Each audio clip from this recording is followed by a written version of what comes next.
Listen, a lot of people unhappy with this omnibus bill. But some real conservatives are happy with the bill. We Democrats are really happy with what we were able to accomplish on a number of priorities that Democrats have fought for all along. Infrastructure, education, opioid relief, and more. This is a bill that puts the middle class and those struggling to get there first. Well, not everyone's unhappy with it, right? Let's welcome Ann Coulter. Ann! That was great, Tom. Thank you for that. I needed something to perk up the end of my country.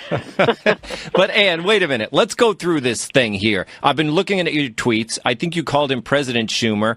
You talked about all of a sudden you're going to join Mueller's team. It can't be that bad. I can't imagine how it could be any worse. There's zero funding for the wall, and in fact, he is prevented from putting up even one little inch of one of those prototypes. No, all he can do is build a little pedestrian fence. Nothing that he has been looking at. None of the prototypes, totally banned. Wait a minute. He said it's going to start. He said, I'm not happy with the $1.6 billion. But it does start the wall, and will make that $1.6 billion go very far. Now, but what do you mean? He's restricted? No, the bill actually prohibits him from using any of the prototypes. It states what kind of, quote, barrier can be used, i.e., one that we're absolutely sure Mexicans can get across. Well, who wrote this? Who wrote that part of it? Chuck Schumer and Nancy Pelosi wrote the whole bill. Schumer got $60 billion for a tunnel in his state. But for the country, for the central promise that put Donald Trump in the White House, he only gets $1.6 billion, and very strict restrictions on what it can be used on. He can repaint some fences. There's a fence down by the San Diego border, and they're allowed to repaint that. No new border agents. But there are at least capable of doing anything we want border agents to do. But there will be about another 100 bureaucrats within the Homeland Security Department. And, oh, my gosh, Republicans have got to get over this military spending thing. It is not the 1980s anymore. The military is a gigantic welfare program. I've avoided saying that until now, when this entire monstrosity is justified as more military spending than ever. Okay, replace that with, welfare. More welfare spending. All they're doing is inducting transgenders and hiring diversity counselors. It is the most wasteful department in the history of government, because no Republican will vote against anything if you say, oh, it's for defense. It's for defense. It will be for transgender operations, but don't you worry. It's part of the Defense Department bill. Well, wait a minute. I'm looking at some numbers here. 14 Navy ships. That's $23 billion for ships, $10 billion for fighter jets. So there are, they got some equipment in here. Do you think we should build the ships?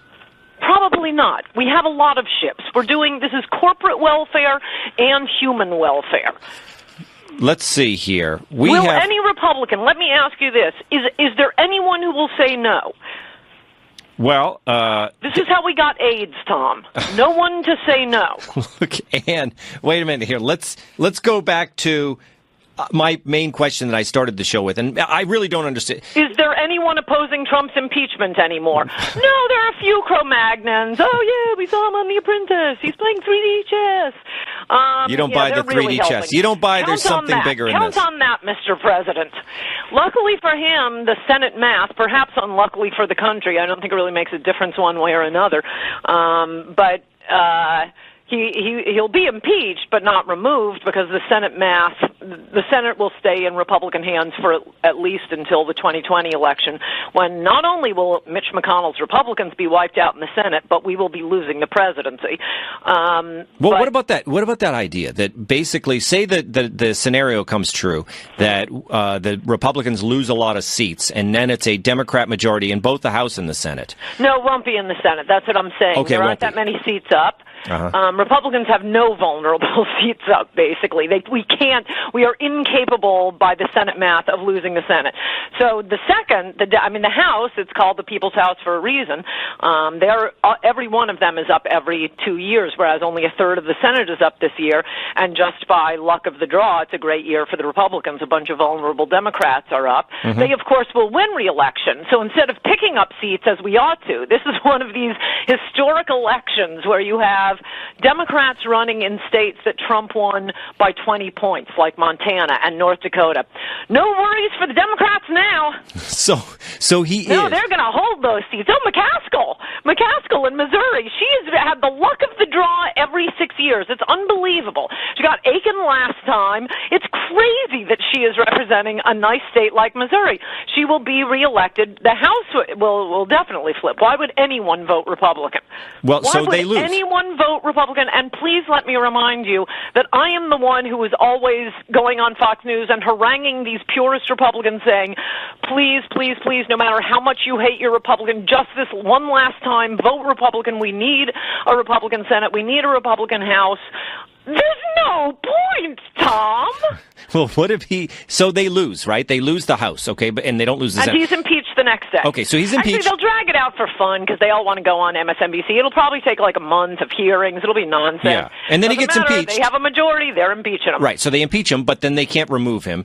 Then he's fighting against a House that, it's a House divided, and Not exactly. They seem to all agree. They want open borders, cheap labor for the Koch brothers, voters for the Democrats. I think we'll all be, in happy unison for the end of America. Well, couldn't that assist his re-election prospects? Re-election was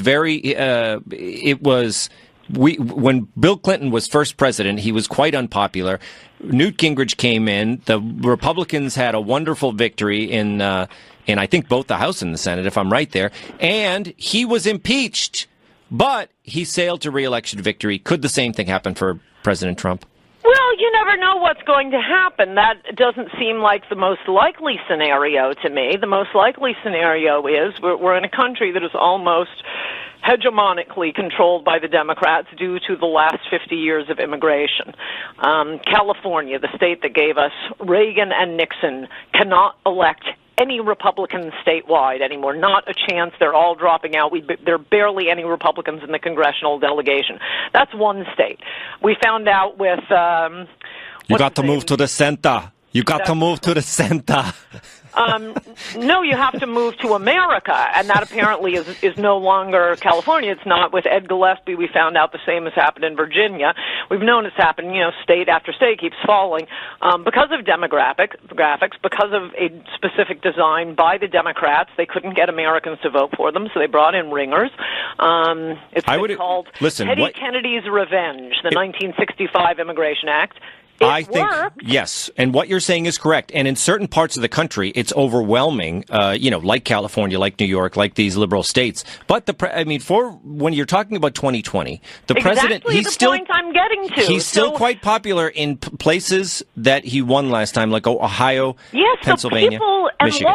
What did they love about him? Do you remember if there was any one thing that came up at every single rally, every single day? Building something. I forget what it was. Build that. Yeah. He totally betrayed them, and yes, there is a segment of Cro-Magnon and right-wingers. He's playing 3D chess, Tom. Yep, he gives away the store. He's not ever going to build a wall. He's going to amnesty illegals, but don't you worry, Tom, it's 3D chess. Okay, those people should be drowned, except you couldn't even lead them to a bath because they don't know what water is. Wait a minute, Ann. They are so stupid, there is no hope. He will still have those voters. He won by the skin of his teeth by making promises no Republican would ever make before. He has betrayed every single one of them, and now he's hired John Bolton, so soon we'll be going to war with North Korea, Russia, Iran, and Syria. Who was the guy who called Iraq a huge mistake, and now he's hired one of the principal architects of Iraq to advise him? Oh, good grief, there is no hope anyplace in sight. I talked to Ambassador Bolton last night. He said he's going to do what the president wants, not the other way around. You don't think the president's going going to do what Jared wants, so check in with Jared. I want to, Ann, let's take Bruce in Jersey City. He thinks the president is playing 3D chess. Yes. Bruce, why? Where? Can you find out where he lives so I can go there and hold his head under the water until the bubble stops? Bruce. This crap has got to stop. And I have to tell you, I'm so on board with everything you do. We grew up next to each other. You were our crosstown rival. I was from Darien, but I'm in Jersey City now. And it's addled your brain if you think this is 3D chess. No, I'm telling you though, I'm a nice Fairfield County type, and no. I went a yo-yo today. I was so down. Then I was up with the veto, so excited. Then all of a sudden, when he passed it, I was down again. Now I'm calm. He does. If you have a strong military, and I'm thinking this is aimed at North Korea, you get the crazy Bolton, you get the force, and if he gets détente and moving forward with containing North Korea's nukes, that's huge. No, and remember how they chanted that at the rallies? Because that is so going to bring jobs back to the industrial Midwest. I think, though, the thing that you don't... North Korea is not America's problem. North Korea is China's problem. Why doesn't China say, as Trump has of North Korea, and if America won't deal with Mexico, we will? North Korea, not our problem. Let me just tell you, though, here in Jersey City, in the subways, the cheap sandwich shops, the people are happy with their paychecks. Taxes are down this time. Yes, this omnibus is a nightmare, but taxes are down and deregulation is down, and so their economy hopefully will be stimulated. I'm telling you, they're cracks in their base. I see a lot of Latinos and black communities moving towards Trump purely for his economics. So that totally carried the day in the Pennsylvania 18th district. Bruce, thank you for the call, Bruce. Look, Ann. Those tax cuts have been fantastic in the... You know what, with the Democrat, what's his name, Connor Lamb, in the 18th district that we just humiliatingly lost? A district that Trump won by 20 points, and the Republican can't carry it in a special election? Why not? But what did the Democrat run on? Was it, we're going to war, don't go to war with North Korea? No, the Democrat ran against Paul Ryan Republicanism. He opposed Bush, it's the same as Bush. He may as well be Jeb. Yeah. He opposed Trump's tax cuts, this Connor Lamb, the Democrat, who just won. Yeah. He opposed entitlement reform, another Paul Ryan specialty.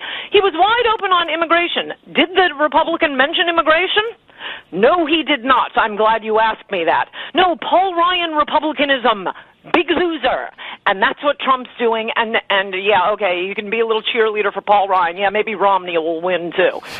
Well, look, I think that Connor Lamb, I think basically he was a military guy. He had his gun in the ads. He looked like a kind of a solid guy. And that other guy was a bad candidate. So I don't know what we can... You can comfort yourself with these little fairy tales, but the facts are Connor Lamb did not run as a Trump Republican.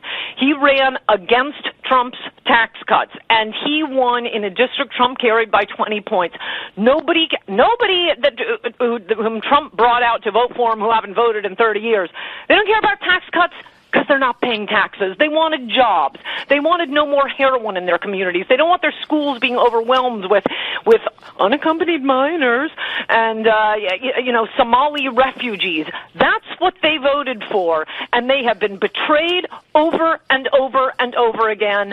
And when the Republicans get wiped in the House, I'm going to laugh and laugh and laugh. But I'm glad I don't have children. I'm sorry for you, Tom, because this is it. This is it. In one generation, this country is going to be South Africa. We had this one chance to save it, and we were betrayed. And I love getting your viewpoint. This is going to give my callers a lot to chew on. If anybody else thinks he's playing 3D chess, I want to hear from you. And Coulter. Get the addresses so I can go drown them. Yeah.